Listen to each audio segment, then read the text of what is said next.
నమస్కారం. మనందరికీ తెలిసిందే 17వ సెప్టెంబర్ 1948వ తేదీ అనగానే తెలంగాణ చరిత్రలో మరువలేని రోజు.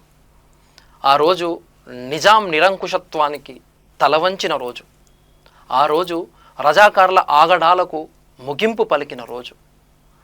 ఆనాడు 2 కోట్ల తెలంగాణ ప్రజల గుండెల్లో మువ్వెన్నెల జెండా రెపరెపలాడిన రోజు 17 సెప్టెంబర్.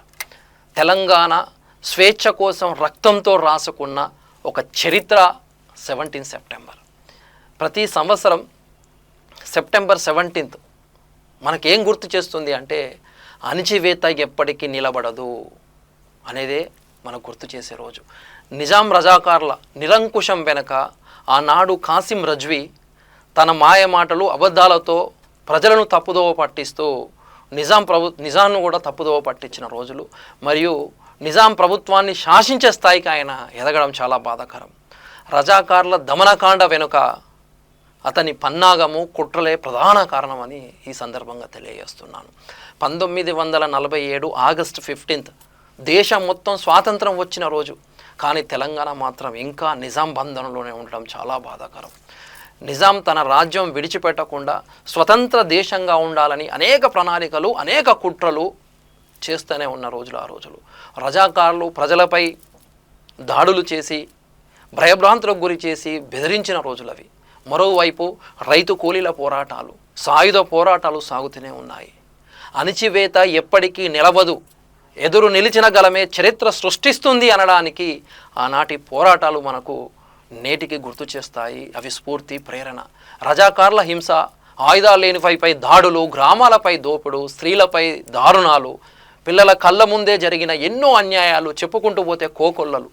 మనందరికీ తెలిసిందే కొల్లూరు, భువనగిరి, నిజామాబాదు రక్తంతో నిండిన గాథలు, చరిత్రలు, కథలు.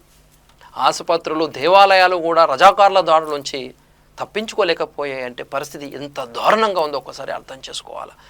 కానీ నిజాం ప్రధాని పై ఆ రోజు ముట్టడి జరిగింది అంటే ప్రజలందరిది ఏ స్థాయిలో ప్రజల ఆగ్రహం ఉందో అది చరిత్రలో లిఖించబడే రోజని తెలియజేస్తున్నాను.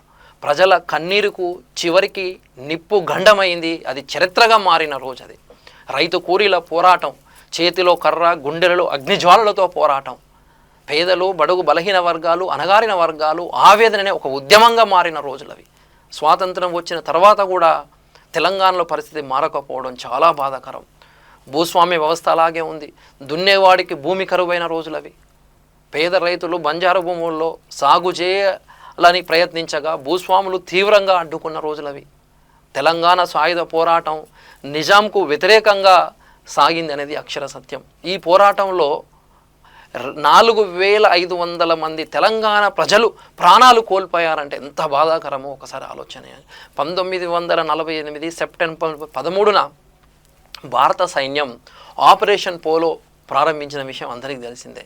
ఇది 5 రోజులు రక్తపూట చరిత్ర. అది సెప్టెంబర్ 10న నిజాం లొంగిపోవడం అనేది నిజంగా ఆ రోజు శుభసూచకం. అది హైదరాబాద్ సంస్థానం భారత్లో విలీనమైందంటూ ఆ 5 రోజుల పోరాటం 5 దశాబ్దాల బంధాల నుంచి విడిపోయినట్లుగా మనకు ఆ ఫీల్ వచ్చిందంటే అర్థం చేసుకోండి. ఇది విముక్తి కాదు, ఇది ఆత్మగౌరవం, తెలంగాణ ఆత్మగౌరవం.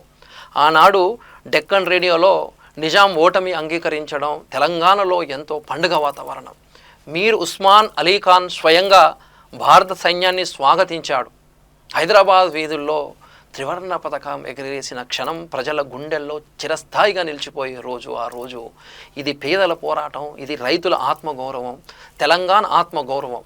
అణచివేతకు ఎదురుగా నిలబడితే ఆత్మగౌరవం నిలుస్తుంది అనే దానికి నిలువెత్తి నిదర్శనం ఆ పోరాటమే అని తెలియజేస్తూ ఉన్నాను.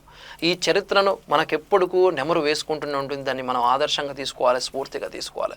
బడుగు బలహీన వర్గాలు హక్కుల కోసం, రిజర్వేషన్ల కోసం, స్థానిక సంస్థల్లో 42 రిజర్వేషన్ల కోసం ఓ పోరాటం జరుగుతూ ఉంది. దానిని ఆదర్శంగా తీసుకొని పోరాటం చేయాలి.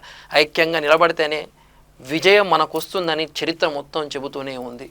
రజాకార్ల తుపాకీని జయించింది ప్రజల ఐక్యత మాత్రమే. నిజాం నిరంకుశత్వానికి ముగింపు పలికినది ప్రజల ఆగ్రహము, ప్రజలందరి ఐక్యంతోనే ఆ ఘనత సాధించడం జరిగిందని. జై వేసి జై పూలే.